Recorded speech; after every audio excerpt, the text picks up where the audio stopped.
can face it. Because it is so hard out there. Oh, it's a terrible world we live in. There are people that wake up like that every day of their life. They're not wise people. They end up in the depths of despair and depression because their cognitions are not correct according to the Quran and the Sunnah.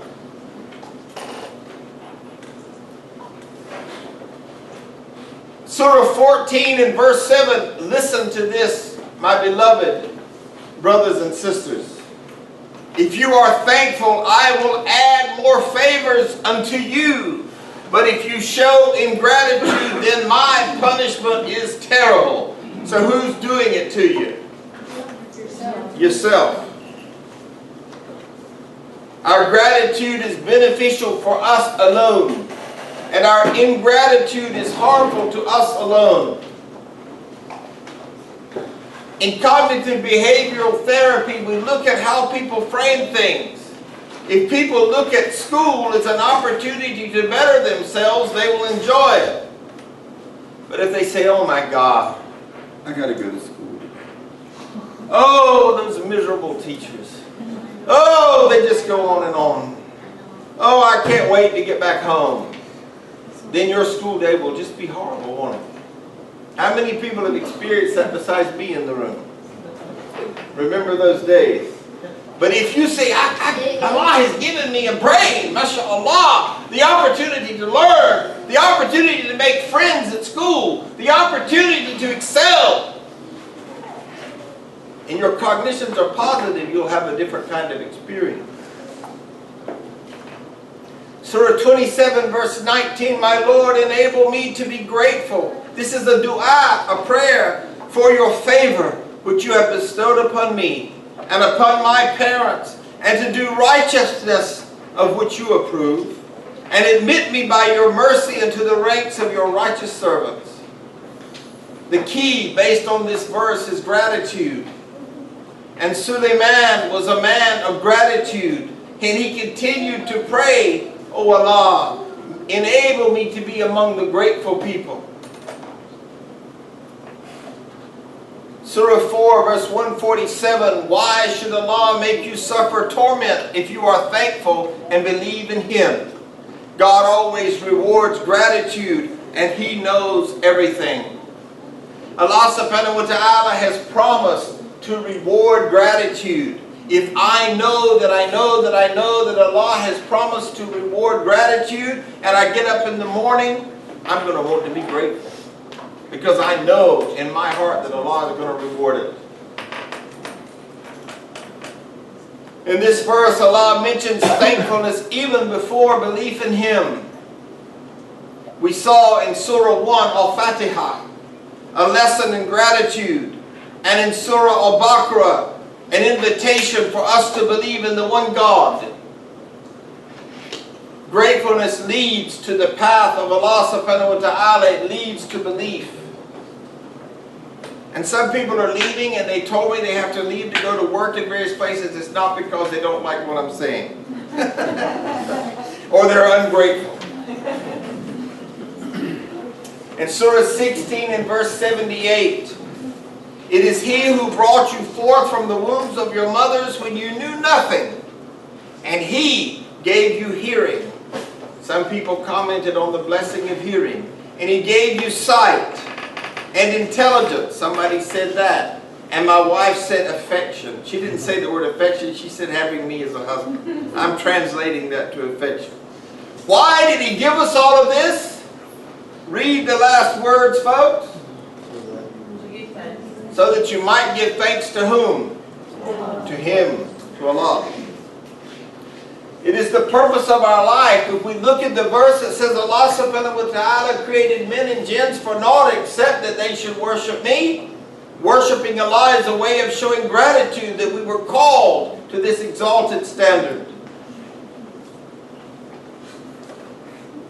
He gave us hearing to recognize voices, particularly His voice. Yes, brother? I'm just curious, on your slide, why did you capitalize jinn? And the last one. Mistake. just to show my imperfection. Allah gave us sight to see visible things and spiritual sight to see His unseen things.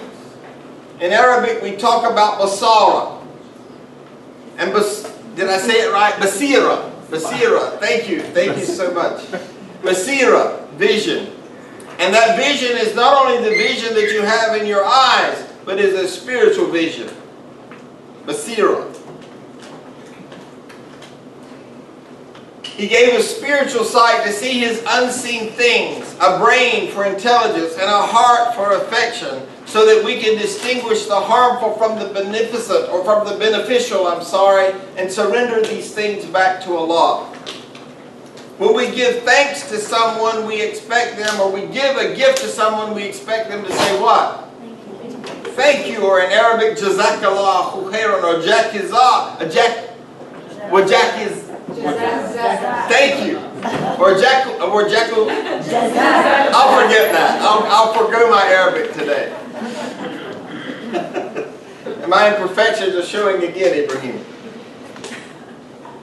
If we hear everything with our worldly ears except the word of Allah, and see everything with our worldly eyes except the signs of Allah, and ponder about everything except the signs of Allah, we will have been duped, deluded, and deceived by the shaitan. Allah subhanahu wa ta'ala ultimately gave us these ears and eyes to serve Him with. And they will be returned to Him, and they will be paradisial objects that will witness for us on the day of judgment. And they will say, MashaAllah, alhamdulillah, your servant used their eyes to read the Quran. Or they might say, your so-called servant used their eyes to look at Victoria's Secret, or her books, or his books, but not the his with a capital H.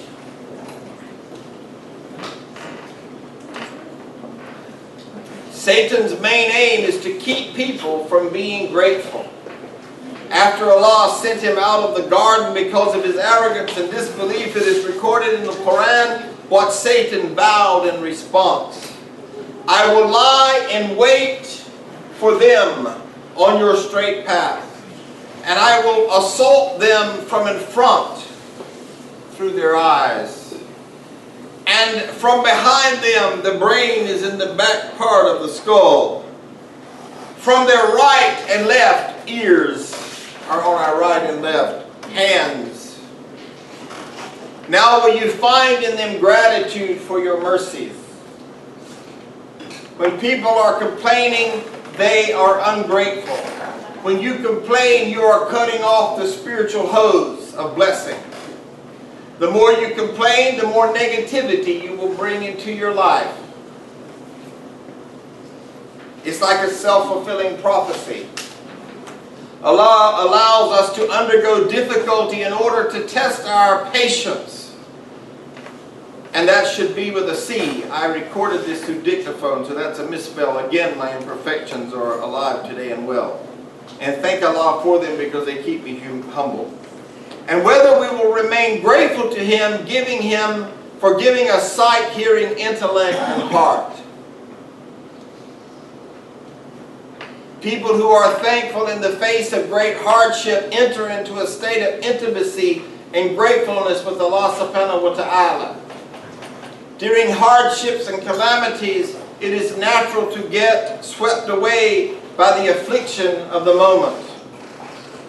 During these gifts called trials of faith, unless we are careful in guarding our iman, Satan can inject fear and plant doubts in our hearts and minds.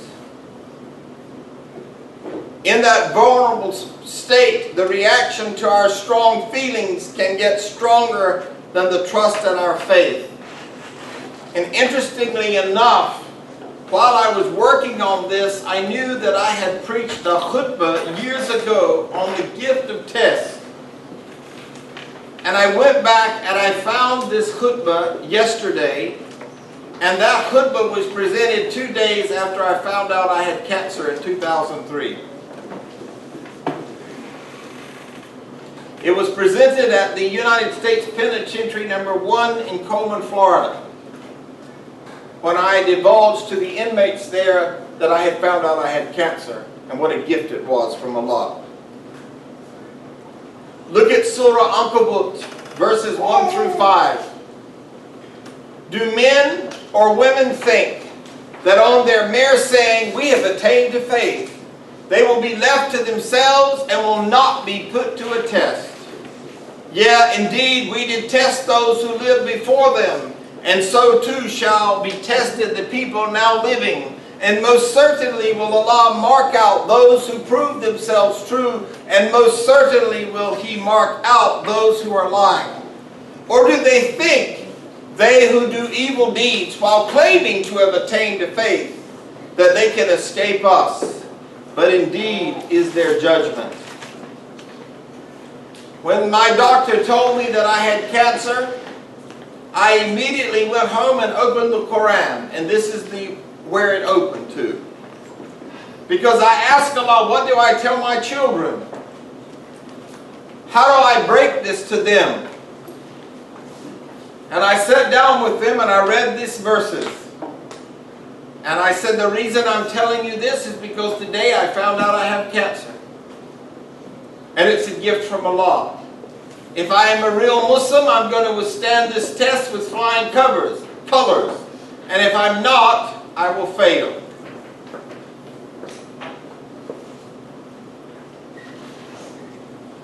There is a great deal of argument regarding where this surah was revealed. Some say the first 10 verses of the surah were revealed at Medina because that was the first place Muslims adopted a hypocritical way of life, while other scholars say that it was revealed in Mecca because the early Muslims adopted a hypocritical way of life because they were afraid of the opposition and extreme physical torture of Muslims were being subjected to by the disbelievers.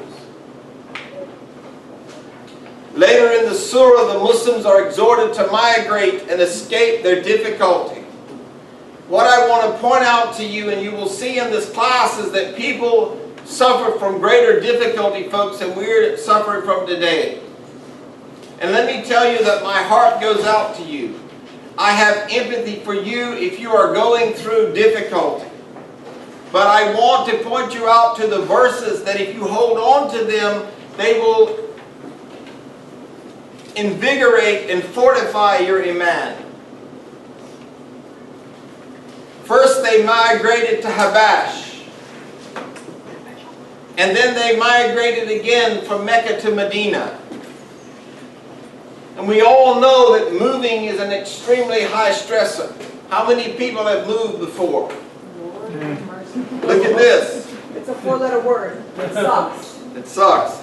I know Dr. Nasser and Dr. Saeed have moved from California to here, as well as my wife and I moved from the West Coast to the East Coast.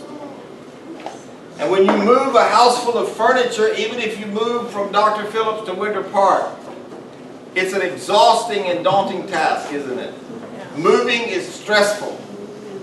As a matter of fact, if you work for me and I walk up to you and I say, Tina, we're going to move you from this desk and we'd like you to work over here from now on. I guarantee you that Tina will have a little stress because she's got her whole little office space organized just like she likes it, and all of a sudden I'm upsetting the apple cart. Change is difficult. Change is difficult. Leaving one's support system is hard. Some of you might have got married and left your family for that knight in shining armor that was thousands of miles away, only to find out that he or she was not quite a shining armor at the beginning. Selling one's home and finding another home is very difficult. Traveling is difficult now and particularly then. Imagine when you had babies and you were traveling. Has anyone been to Saudi Arabia and observed the terrain there? It's cold at night, it's rough, and very steep climbs.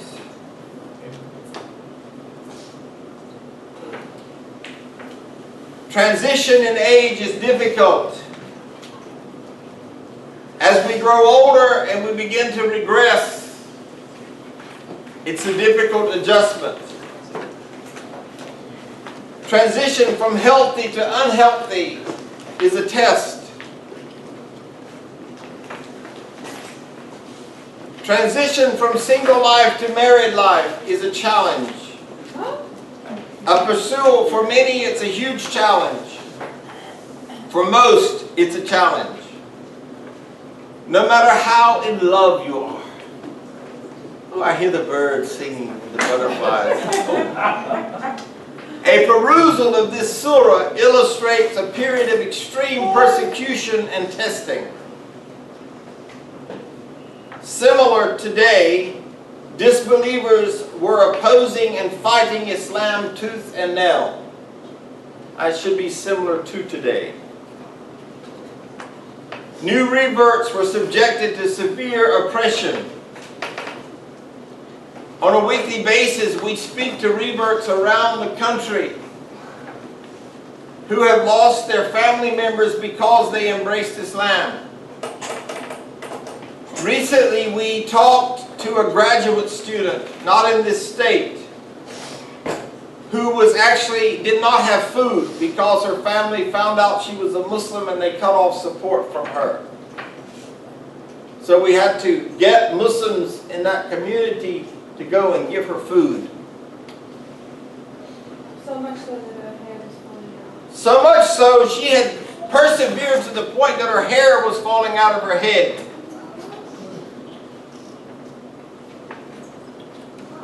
These tests were sent down to strengthen and encourage the sincere Muslim. I know that's hard to buy if you're in the middle of a test right now. But I am speaking what Allah has said, not what I'm saying. The test, the bala, that Allah has sent to you are to strengthen your iman. But they will only strengthen your iman if you study these verses and you remind yourself what Allah has said about them. Otherwise, you will start listening to the shaitan and say, you must have done something wrong. What horrible thing did you do for Allah to punish you so bad? Have I read a verse that says that yet? Not one. Parents were urging their young converts to abandon Muhammad sallallahu alaihi wasallam and encouraging them to return to their ancestral religion, the religion of ignorance and the religion of idols. All prophets were made to suffer great hardships and were treated cruelly for long periods of time. The conditions of Mecca were extremely trying. We are grateful because Allah has promised us in Surah 94 in verse 6, verily indeed after every hardship or difficulty shall be ease. It's an absolute verb. Allah has promised us, just hang on, after every difficulty will come ease. A period of trial and tribulation has to be undergone as a test, and it is natural that we and they feel or felt overwhelmed with intense anxiety and distraction.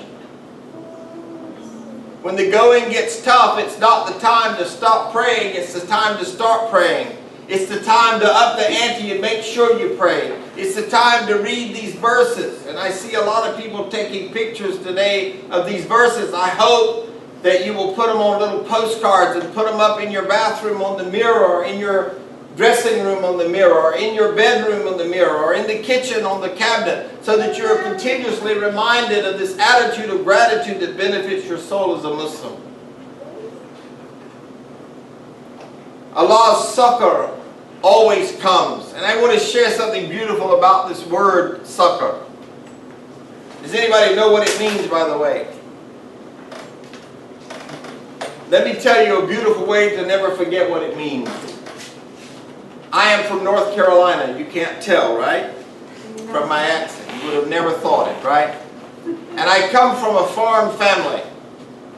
The worst job is suckering tobacco. On the tobacco plant grows a little flower. And when you break that flower off, it fortifies the growth of that tobacco plant and causes it to grow. But there's a sticky substance that comes out when you sucker the tobacco that gets all over you, and it's almost like chewing gum all over you. It is the worst job. And of course we're doing it in July when it's 100 degrees in North Carolina. So I always think about that Allah's sucker is He's just breaking off the flowers that stop our growth and fortifying us to grow and be positive agent change in our community.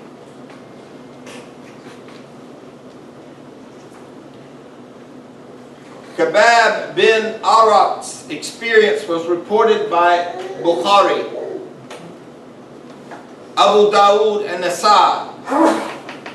Khabab was a youth from Najd. He was an apprentice to one of the Arab blacksmiths, and he was one of the first 10 youth to convert to Islam. I always like people to know who I'm talking about. He said, during the time when we had become sick of our persecution by the mushriks, one day I saw the Holy Prophet sitting in the shade of the wall of the Kaaba. I went up to him and said, "Oh, Messenger of Allah, do you pray for us?" Hearing this, his face became red with feelings and emotions, and he said, "The believers who have gone before you have been subjected to even greater persecution. One of them was made to sit in a ditch in the earth and was sawed into 2 pieces from head to foot. Another's joints were rubbed with iron combs," that's supposed to be combs, not columns, "so as to withhold them from the faith. By God, this mission will be accomplished, and the time is not far when a person will travel without apprehension from Sana'a, the capital of Yemen, to Hadramaut, which is 360 miles. That was a big deal in those days, folks. "And there will be none but Allah for you to fear." As believers, we must change agitation into forbearance, patience, and tolerance. This is the sign of a true believer with Iman. When we are extremely emotionally disturbed or perturbed, we must embrace this gift from Allah as a tonic to strengthen us and make us better Muslims.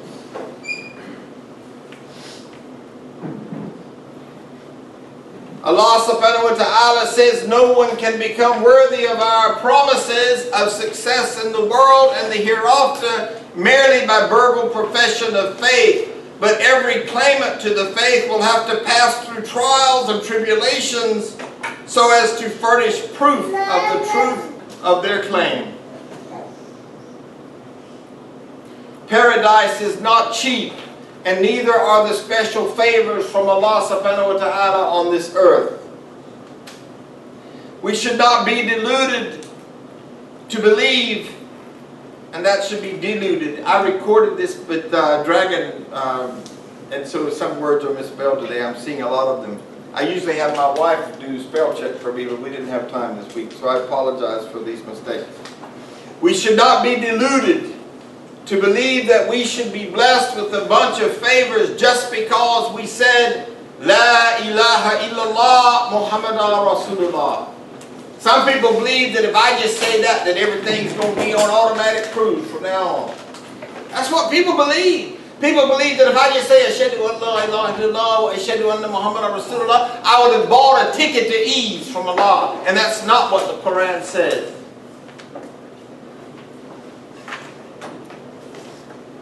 Trials on this earth are a prerequisite.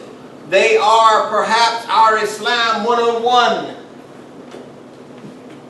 We have to undergo hardships for our sake, suffer losses of life and property, face dangers, misfortunes, and difficulties.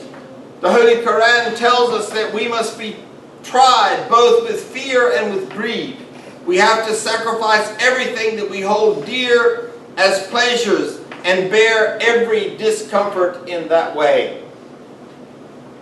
Then and only then will we become manifest whether our claim to faith is true or false. That is how we realize and manifest and materialize whether our iman is real or just lip service.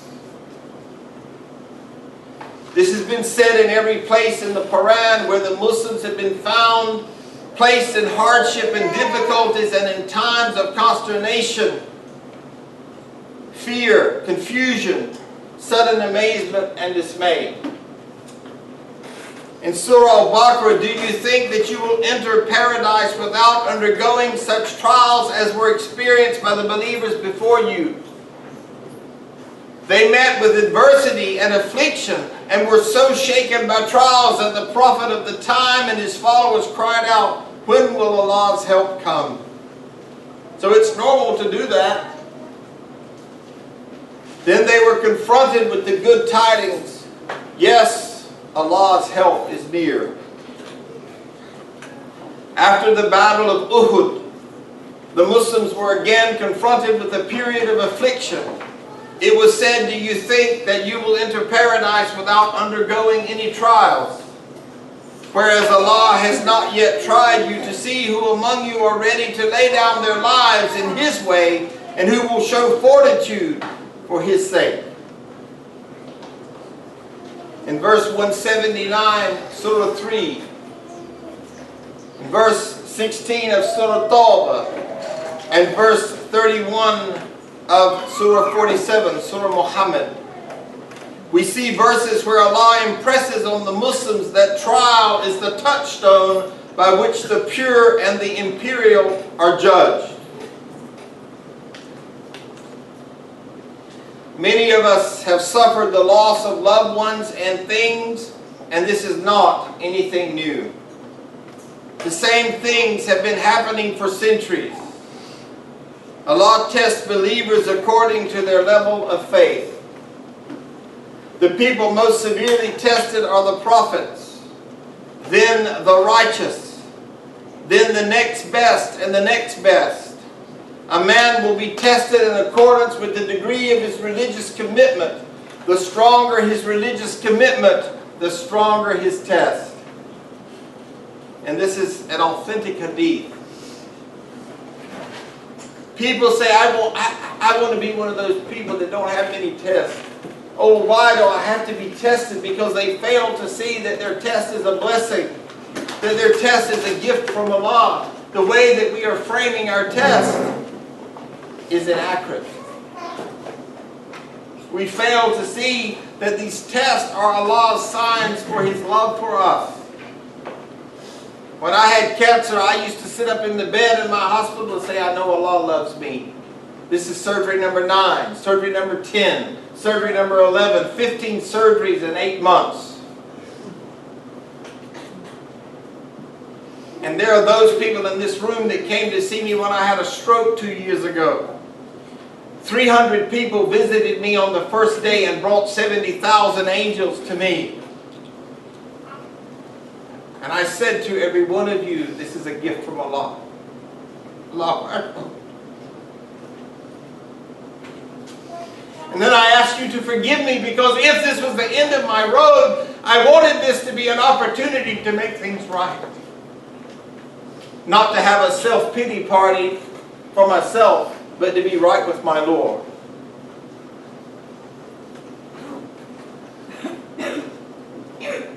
Every time I was tested, I knew Allah is showing His love to me.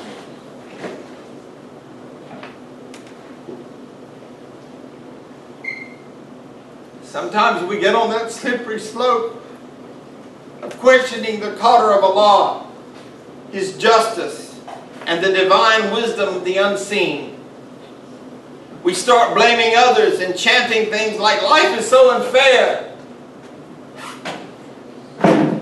And that's contrary to the teachings of Islam. Instead, we say, Allahu Akbar. Allah is the greatest. I may not understand this with my brain, but I know beyond a shadow of a doubt that it's from Allah, that it is the qadr of Allah. It is, I cannot see and understand why, but there's a gift in it.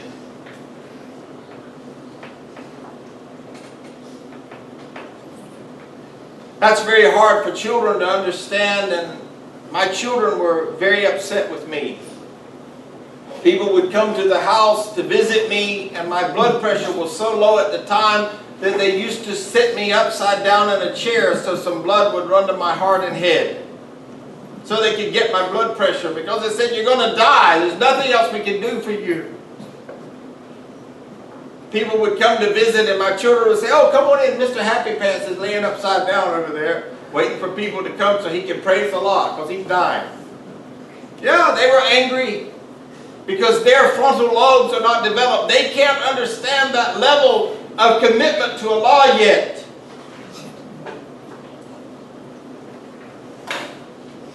In that state, we find helplessness and stagnation instead of trust in Allah. We see doors closed instead of doors open. We see our glasses half empty instead of half full. We also fall into the "if only I had done such and such" game. Oh, if only I had done this, then that would have happened. And if only I had done that, this would have happened. Am I the only one that's ever done this? Or we go to the blame game. It's his fault, or her fault, their fault. No, it's the qadr of Allah. It's in divine wisdom that this came my way. In Surah As-Safat, verses 143 to 144, had he not been of them who glorify Allah, he would have indeed remained inside its belly, the fish, till the day of resurrection. We're talking about Yunus here. May Allah be pleased with him. That if he had not been glorified. Listen, folks, let me tell you something. I've got some doctors in the room. Help me out here, if you will. The acidity in the belly of a whale would have made me look translucent. But in the middle of the acidity of the belly of that whale, Yunus was saying, "Alhamdulillah, Allahu Akbar." And Allah said that because he never stopped glorifying him, he regurgitated him out of the belly of that whale. You might be in the belly of the whale right now. You might be going through something in your life and you feel like you're in that fish. And you feel helpless. And you are struggling and you are sad and you are in despair. But I give you a gift today. If you can repeat these verses, if you can just keep saying, "Alhamdulillah, I don't understand this, but I know that it is a gift from my Lord. I believe in the qadr of Allah. Alhamdulillah, I praise you, Allah, because despite the fact that I'm in this fish, I'm breathing. Despite the fact that I'm in this fish, I have the ability, the mind to say Alhamdulillah. Despite the fact that I'm in this fish, my blood pressure is 120/80. Despite the fact that I'm in this fish, I'm standing. Despite, Allah has given me so much."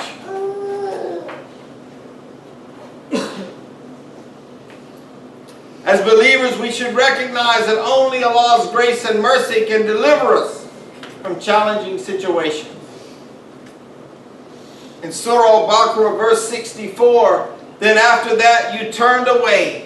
Had it not been for the grace and mercy of Allah upon you, indeed you would have been among the losers." Even when we turn away, Allah's mercy is there for us. When we're in the belly of that fish and we start having doubt and we start getting angry with God, or we start blaming everybody and beating ourselves up and everybody that lives with us, Allah's mercy is still there. That's one of His na'am. It's one of His blessings, His favors.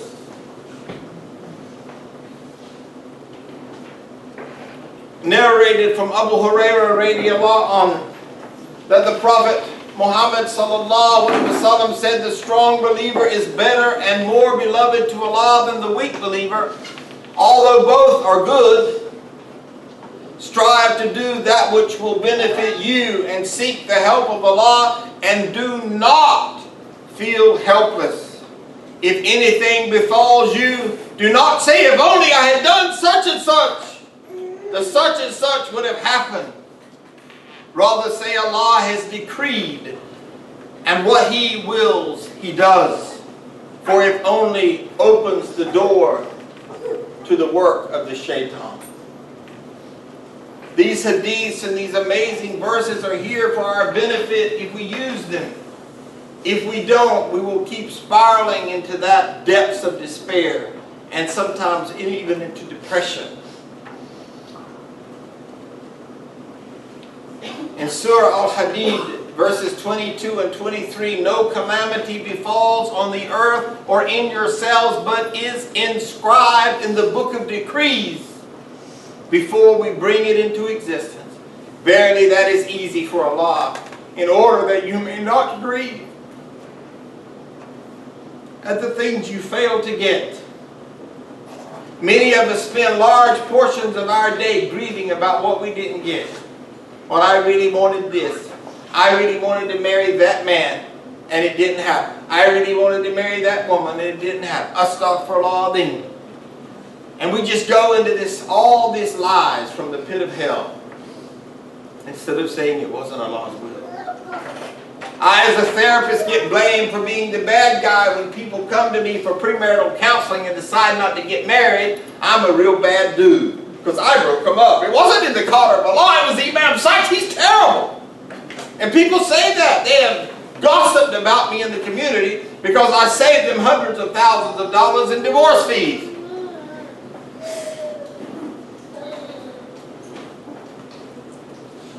In order that you may not grieve at the things that you fail to get, nor rejoice over that which has been given to you. And Allah likes not prideful boasters, saying nothing shall ever happen to us except what Allah has ordained for us.